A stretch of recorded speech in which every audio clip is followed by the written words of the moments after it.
My ex-wife was a cheater. My ex-wife was a cheater.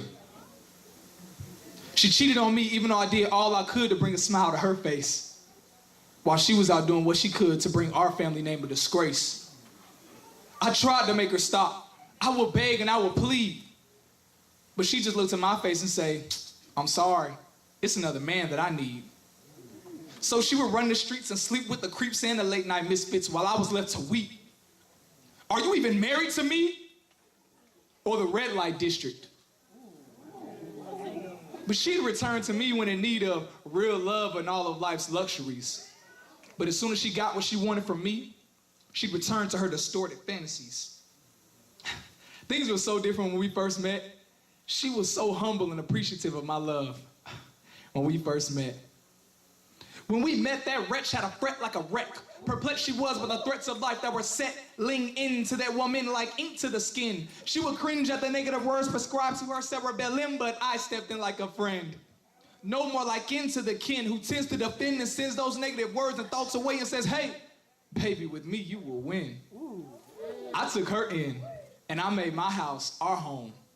I made her my bride, and my love she was shown. I said, "Baby, with them you were dying, but don't you see, with me you will live." And I got her looking right. I mean, nails done, hair done, everything did. And I had her looking good. My wife, my queen, my bride. But this is not the movies. This is not the story of Pretty Woman, and she is so far from Julia Roberts.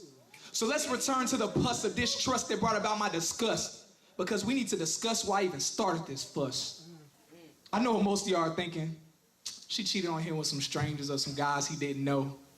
But no, actually it was my own enemies who came to me and said, "I sleep with your fill in the blank."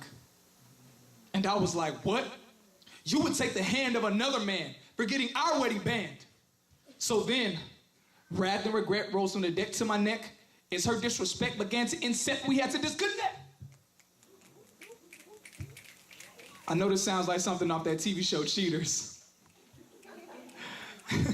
But actually, while you're laughing, this isn't my story I'm telling you. This is the story of you and Jesus.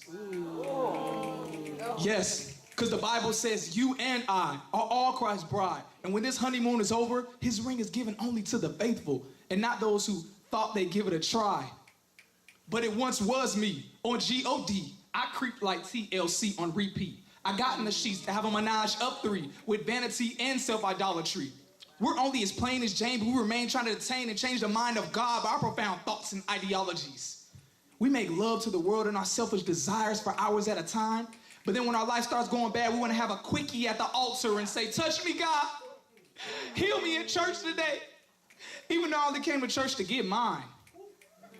We take our flesh on public dates for all the world to see, but then we want to treat God like that one-day Sunday quiet hoe up the street.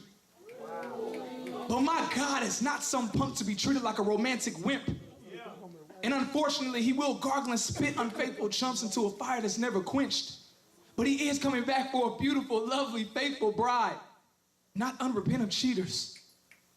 So let's stop straddling the fence and cheating on God with our sin and be faithful to Jesus.